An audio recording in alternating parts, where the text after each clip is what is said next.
एकाच कुटुंबातील चर्चा आहेत ती कमी झालेली आहेत, वाहनं आहेत, जे काही निकष लावले आहेत त्या निकषाच्या आधारावर पडताळणी केल्यानंतर एक तर निकष जे आहेत ते लाडकी बहीणचे कधीच बदललेले नाही आहेत. सुरुवातीपासून जे निकष आहेत ते त्याच प्रमाणामध्ये आहेत.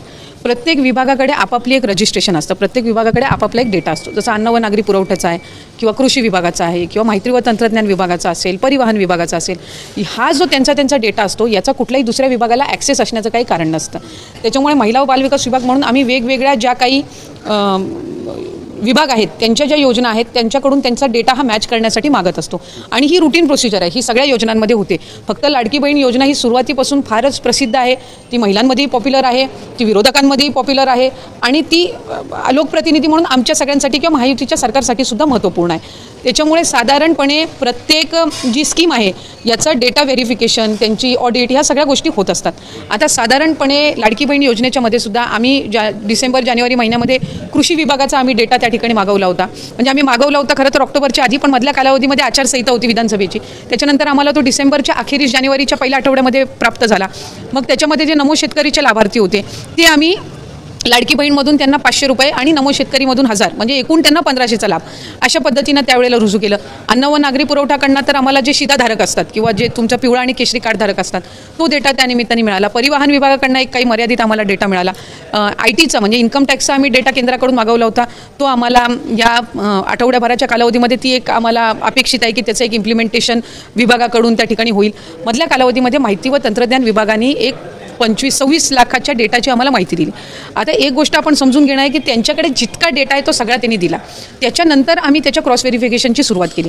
आता त्या 26 लाखामधले 2,63,00,000 जे काही रजिस्ट्रेशन झालं होतं याच्यामध्ये सुरुवातीच्या कालावधीमध्येच अपात्र झालेले पण अपात्र ठरवलेले पण बरेच आहेत, कारण तो एक डेटाचा चंक आहे.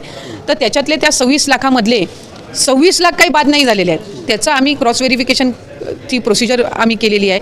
अंगणवाडी सेविका, मदतनीस या ग्राउंड लेवलवर जाऊन त्यांनी प्रत्येक ठिकाणी व्हेरीफाय केलेलं आहे आणि ती आमच्याकडे साधारणपणे ह्या एखाद आठवड्याच्या कालावधीमध्ये ते सगळंच आमच्याकडे जे काही एकत्रीकरण आहे त्या सगळ्या जिल्ह्यांचं रिपोर्टचं तेही आम्हाला प्राप्त होईल आणि त्यानुसार जे पात्र लाभार्थी आहेत त्यांना लाभ त्या ठिकाणी सुरू राहणारच आहेत आणि त्या डेटामधले जे अपात्र आहेत जी काही असतील 2-4 लाख 5 लाख जी काही असतील त्यांना निश्चितपणाने त्यांचा जो लाभ आहे तो त्या ठिकाणी जो थांबवण्यात आलेला आहे तो कंटिन्यू तसाच राहील, म्हणजे तो पुढेही थांबवण्यात येईल. मराठवाड्यामध्ये आम्ही जेव्हा माहिती घेतली 1.25 लाखचा जो डेटाबेस आहे पडताळणीच्या काळामध्ये ते वेगवेगळ्या योजनांचा लाभ घेत आहेत म्हणून आता त्यांचे पैसे मिळणार नाहीत. आणि मी स्वतः त्या ऑफिसमध्ये गेल्यानंतर तिथं लोक येत होते, आमचे 2 महिन्यापासून नाही, 1 महिन्यापासून आले नाही, 4 महिन्यापासून आले नाही असं ते सांगत होते. तर हा एकत्रित आकडा जवळपास 1.25 लाखाच्या जवळ आहे मराठवाड्याचा.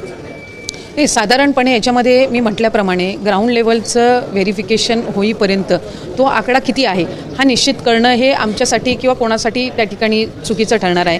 काही अशा आहेत की त्यांना माहिती आहे की त्यांनी दुसऱ्या योजनेचा लाभ घेतलेला आहे तरी त्यांनी त्यावेळेला फॉर्म भरलेला होता. आणि तुम्ही एक गोष्ट समजून घ्या की पोर्टलवर असो किंवा मॅन्युअली असो ज्या वेळेला फॉर्म अपलोड केला गेला त्याच्यामध्ये त्यांचं सेल्फ अटेस्टेशन घेतलेलं आहे, म्हणजे त्यांनी स्वतः माहिती द्यायची आहे की त्यांनी कुठल्या स्कीमची त्या ठिकाणी लाभ घेतलाय की नाही घेतलाय. आता आम्हाला जो डेटा वेगवेगळ्या विभागाचा मिळाला तो आम्ही इंटिग्रेट केला, म्हणजे तो आम्ही आमच्याकडे जे रजिस्ट्रेशन झालं त्याच्यामध्ये आम्ही तो इंटिग्रेट केल्यानंतर आम्हाला लक्षात आलं की बाबा ही लाभार्थी जी आहे ही नमो शेतकरीची पण लाभ घेते आणि लाडकी बहीणचा पण लाभ घेते. मग आम्ही त्यांना लाडकी बहीणमधून 500 आणि नमो शेतकरीचा जो 1000 आहे तो त्या ठिकाणी चालू केला. संजय गांधी निराधारचा फिक्स डेटा आहे, त्याच्यामुळे त्याच्यामध्ये जसा त्यांचा बऱ्याचशा वर्षापासून ती असणारी स्कीम आहे त्याच्यामुळे त्यांचा डेटाचं कन्सॉलिडेशन त्या ठिकाणी आहे. त्याचा तर आता लाभ 1500-1200 आधी होता, पण नंतर तो लाडकी बहीण आलेली असतानाच 1500 झाला होता. त्यामुळे ते लाभार्थी सेम असण्याचं काहीच कारण नाही.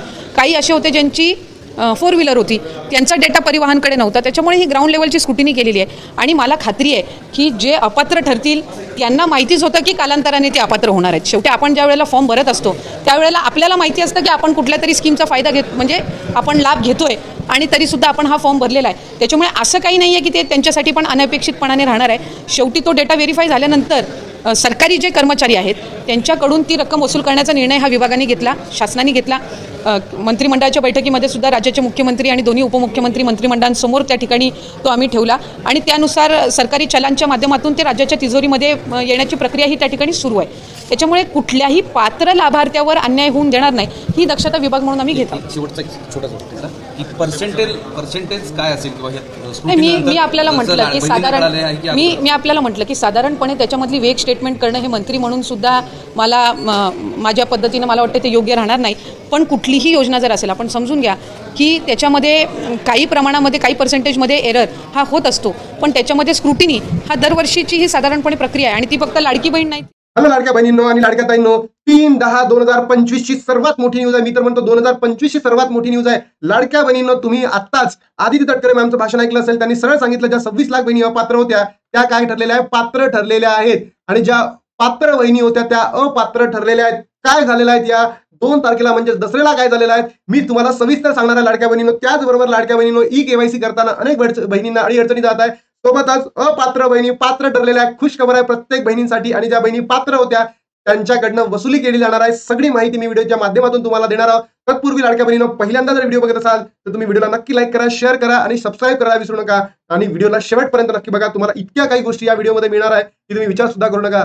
बघा लाडक्या बहिणींनो, पहिली न्यूज की दसऱ्याच्या दिवशी असं लाडक्या बहिणींना वाटलं की महाराष्ट्रातील बहिणी दसऱ्यासाठी बिझी असेल म्हणून त्यांनी काय करायला सुरुवात केली, ही केवायसी करायला सुरुवात केली. बट जेव्हा त्यांनी त्यांचा आधार क्रमांक टाकला त्या कालावधीमध्ये त्यांना अशा पद्धतीचा मेसेज आला, हा आधार क्रमांक मुख्यमंत्री माझी लाडकी बहीण योजनेच्या यादीत नाही.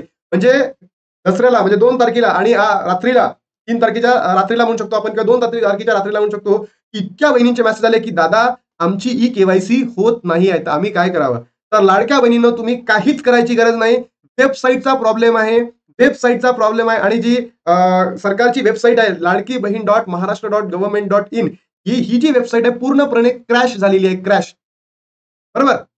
आणि सरकारला वाटलंच नाही की एवढ्या बहिणी एक सोबत फॉर्म भरतील म्हणून ही जी वेबसाईट आहे पूर्णपणे काय झाली आहे, क्रॅश झालेली आहे. म्हणून लाडक्या बहिणींनो, जेव्हा तुम्ही आता तुमचा आधार क्रमांक टाकता तुम्हाला अशा पद्धतीचा मेसेज येतो. तुम्ही घाबरायचं कारण नाहीये, तुम्ही घाबरू नका, कोणत्याही परिस्थितीमध्ये घाबरू नका लाडक्या बहिणींनो. तुमची ही केवायसी होणार म्हणजे होणार, 100% होणार म्हणजे होणार. आज नाही झाली तर उद्या होईल, उद्या नाही झाली तर परवा होईल. 100% तुमची ई केवायसी होणार म्हणजे होणार लाडक्या बहिणींनो. सध्या वेबसाईट क्रॅश झालेली आहे म्हणून ती ई केवायसी होत नाही, घाबरायचं काही कारण नाही.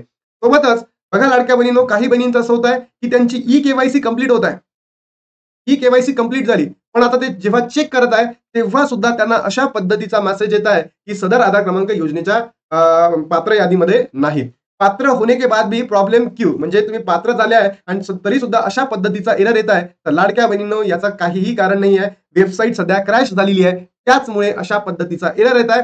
काहीच करायची गरज नाही आहे. तुम्ही पात्र आहे, तुम्ही पात्र आहात, लक्षात. त्यानंतर लाडक्या बहिणींनो, बघा मी तुम्हाला पहिले सांगितलं काही बहिणी काय ठरल्या, पात्र होत्या पण त्या आता अपात्र ठरलेल्या आहे. त्या सरकारी कर्मचारी 8,000 बहिणी होत्या, महाराष्ट्र शासनामध्ये कार्यरत होत्या, निवृत्त वेतन घेत होत्या आणि संपूर्ण महाराष्ट्रामधून किती 8,000 बहिणी आता काय ठरणार आहे, अपात्र ठरणार आहे. आणि त्यांच्याकडनं 15 कोटी रुपये वसूल केले जाणार आहे. आणि हेच पैसे ज्या अपात्र बहिणी होत्या त्यांच्या अकाउंटला वाटप केले जाणार आहे दिवाळीच्या पूर्वसंध्येला. म्हणजे जुने सगळे महिने आणि सप्टेंबरचा हप्ता आणि प्लस ऑक्टोबरचा हप्ता सुद्धा तुम्हाला या ठिकाणी दिला जाण्याची दाट शक्यता आहे लाडक्या बहिणींनो.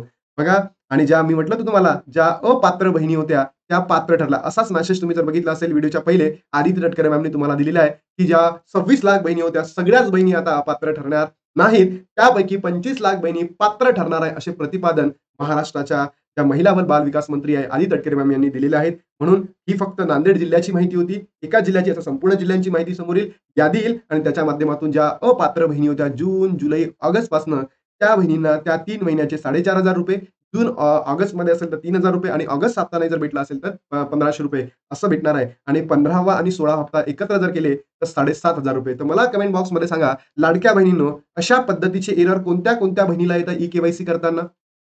बरोबर, जरी तुमची ई केवायसी झाली आहे तरी सुद्धा तुम्हाला एरर येतो का, कमेंट बॉक्स मध्ये सांगा.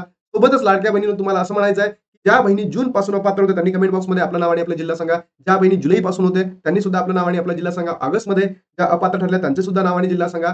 आता सर्वात महत्वाचा आहे की हा जो सप्टेंबर महिना संपलेला आहे आणि आजची 3 ऑक्टोबर आहे.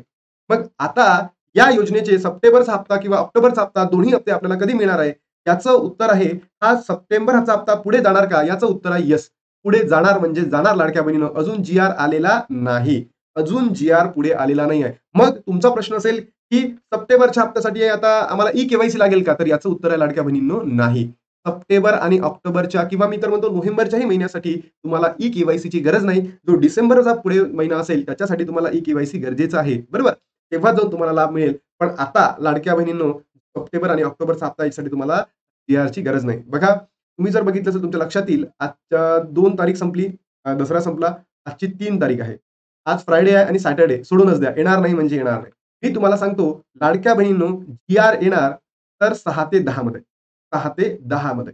अनेक जे माझे बांधव आहे किंवा जे युट्यूबर्स आहेत, ते सांगत आहे, की या वीकमध्ये म्हणजे 6 ते 10 या वीकमध्ये लाडक्या बहिणींच्या अकाउंटला पैसे दिले जाणार आहे. पण मी सांगतोय लाडक्या बहिणींनो, तुमच्या अकाउंटला पैसे यायला सुरुवात होईल 13 ते 17 या तारखेमध्ये. बरोबर? कारण दसरा गेला. जर तुम्हाला द्यायचे असेल तर तुम्हाला दसऱ्याच्या पूर्वसंध्येलाच दिले असते. आणि 6, 7, 8, 9 मध्ये काहीच नाही असं. असं काहीच नाही आहे, की तुम्हाला त्या हप्त्यामध्ये देणार. पण जो पुढचा हप्ता असणार आहे, या हप्त्यामध्ये जर बघितलं तर 17-18 तारखेपासून आपल्या महाराष्ट्रामध्ये दिवाळीला सुरुवात होतं आणि त्याच्या अनुषंगाने तुम्हाला काही दिवस मिळतील, की शॉपिंग करायला, खरेदी करायला. म्हणून लाडक्या बहिणीनं तुम्हाला जे पैसे जमा होतील तर 13 ते 17 तारखेच्या मधात होतील आणि या कालावधीमध्ये म्हणजे या ड्युरेशनमध्ये तुम्हाला जितके जून पासून मिळालेलं नाही, जुलै पासून नाही, ऑगस्ट पासून नाही, सगळ्या हप्त्यांचे पैसे दिले जाणार आहे. काळजी करायची गरज नाही. आणि लाडकी बहिणींनो, मीच आहे की तुमच्यासाठी दररोज व्हिडिओ बनवतोय. ज्या बहिणी अपात्र आहेत त्या प्रत्येक बहिणींना व्हिडिओ बनवून सांगतोय की तुम्हाला पैसे दिले जाणार आहे म्हणून जाणार आहे. म्हणून लाडक्या बहिणींनो, तुम्ही व्हिडिओला लाईक करा, शेअर करा, सबस्क्राईब करा आणि महाराष्ट्रातील तमाम बहिणींपर्यंत व्हिडिओ पोहोचत चला. सपोर्ट करा लाडक्या बहिणींनो, की जिथे काहीच नसतं तिथे मी बघतोय की लाखो व्ह्यूज असतात आणि मी तुम्हाला ऑथेंटिक एकाच व्हिडिओमध्ये 7-8 न्यूज मी तुमच्यासाठी घेऊन येतो, तरी तुम्ही त्याला बघत नाही किंवा लाईक करत नाही किंवा शेअर करत नाही, तर थोडंसं खराब वाटतं. तर लाडक्या बहिणींनो, काही हरकत नाही. मी तुमच्यासाठी अर्जंट सूचना घेऊन आलो होतो. सगळ्या मोठी गुड न्यूज पण दिली आणि ज्या बहिणी अपात्र होत्या त्या पात्र पण ठरल्या. ज्या पात्र होत्या त्या अपात्र सुद्धा ठरलेल्या आहेत. त्याच्याला घाबरायचं काम नाही. तुम्हाला भेटणार म्हणजे भेटणार. अपात्र बहिणींना सगळा लाभ भेटेल. आता इथे थांबतो आणि भेटतो तुम्हाला नवीन व्हिडिओ देतो. तोपर्यंत जय हिंद, जय महाराष्ट्र, जय श्रीराम.